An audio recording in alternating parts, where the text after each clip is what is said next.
typically, if we have any kind of pain with insertion, be it tampon, be it toy, be it penis, then we most likely have a tight pelvic floor.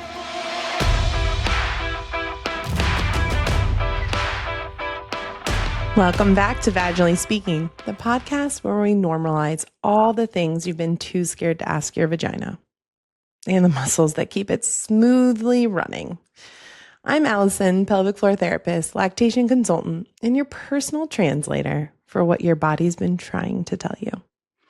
All right, today's question is one of my favorites. How do I know if my pelvic floor is weak or too tight? So let me type that in and see what ChatGPT has for us. Drum roll, please. Determining whether your pelvic floor muscles are too tight or weak can be tricky, but there are some signs and methods to help you assess your pelvic floor health. Here's a breakdown.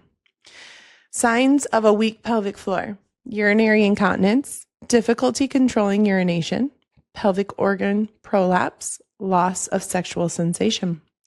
Signs of a tight pelvic floor: pelvic pain, difficulty urinating or having bowel movements, muscle spasms, painful intercourse.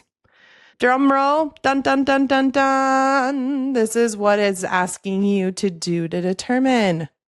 Self-assessment methods, the Kegel exercise test.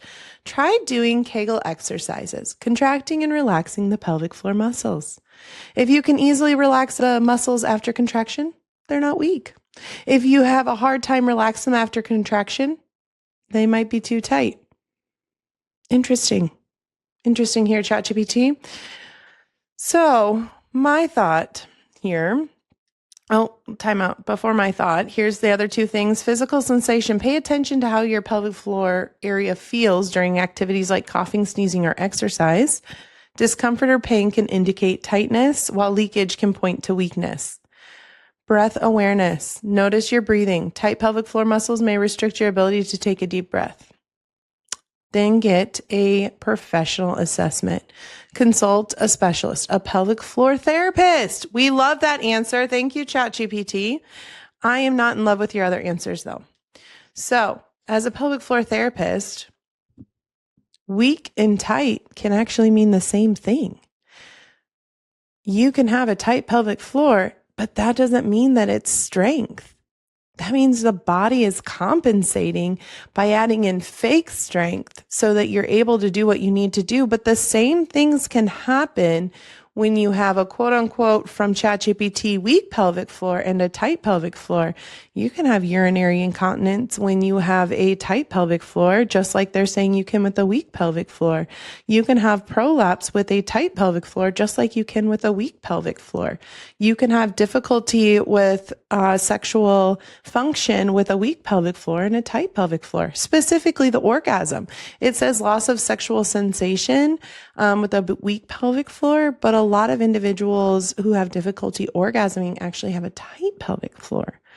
So I don't know if I love at all what ChatGPT had to say, minus I do love that they said seek out a provider to help you determine which one it is. But I don't love that they are giving the wrong information. So one big thing that many pelvic floor therapists will tell you is a sign between if we have a hypertonic, meaning high tone, tight pelvic floor. A big sign is if we have any kind of pain with insertion. We know automatically right then and there most likely is some tightness in the pelvic floor. Now, that doesn't mean that if you don't have pain with insertion, you don't have a tight pelvic floor. But typically, if we have any kind of pain with insertion, be it tampon, be it toy, be it penis, then we most likely have a tight pelvic floor. So, what do? First things first, your pelvic floor isn't just one muscle, okay? It's a whole team of muscles. So again, why Kegels aren't our go for all. It's not talking to all of that team that helps us lift and close and support our bladder, our vagina, and our rectum. We need them to not only be strong, we need them to be coordinated, and we need them to be coordinated with our breath. But everybody focuses on that strength and how strong it is.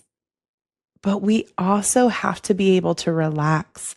And in fact, for majority of patients that come into our office, that's what they can't do.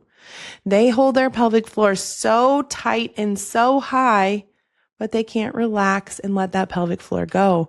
And that is causing a lot of their challenges. When our pelvic floor is too weak or too tight, which again, they can be hand in hand, those muscles can't close and lift well. And this may look like we leakage when we laugh, when we cough, when we jump. It can also feel like heaviness or dragging, bulging sensation at our pelvis. It can be difficulty holding in gas, poop. When your pelvic floor is so tight and overworking and can't relax, we have pain during sex or insertion. We may have difficulty starting urination stream or fully emptying. We may strain when we have bowel movements. Our lower back, tailbone, and hip pain, guess what? Go hand in hand. So if you're thinking, okay, I leak, but also my sex hurts. So like, what's going on? Here we go again. Just because we're weak doesn't mean we can't be tight. And just because we're tight doesn't mean we're not weak. Those go hand in hand a lot of times. This is where that misinformation is. So it's all about the balance and the coordination and doing that full range of motion, not just tight versus loose. The biggest myth here, that tight equals strong, when it actually usually means weak, like I just mentioned, because those muscles are so exhausted and they're trying to compensate so much. They're just clenched like a fist that can't ever let go. So if you're listening and you're wondering which one you are, here's a good check-in. Do I leak when I sneeze or jump? Do I feel pelvic pain, pressure, or tension? Do I clench my butt or hold my breath a lot? No shame, no panic. But if you answered yes to any of those, then I'm telling you, you have pelvic floor dysfunction and you need to go see a pelvic floor therapist to determine what is actually going on and what truly is going to help you.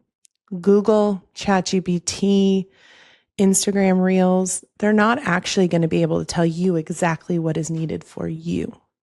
That's what we need, is personalized care of what you need. And it's actually one of the reasons why I don't like Kegels, is because nobody is watching to make sure you're doing it right. Nobody is watching to tell you yes or no. You need somebody, a good provider, to tell you what you need, what's happening, educate you, empower you, and then help you thrive through your journey. That's what we do every single day at One Strong Woman Therapy. All right, friends.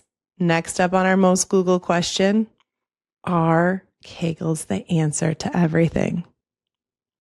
Because the internet loves to tell us women that's exactly what we need to do. And big ones. So come hang out with me on Instagram at Allison Germanson or at One Strong Woman. Toodles.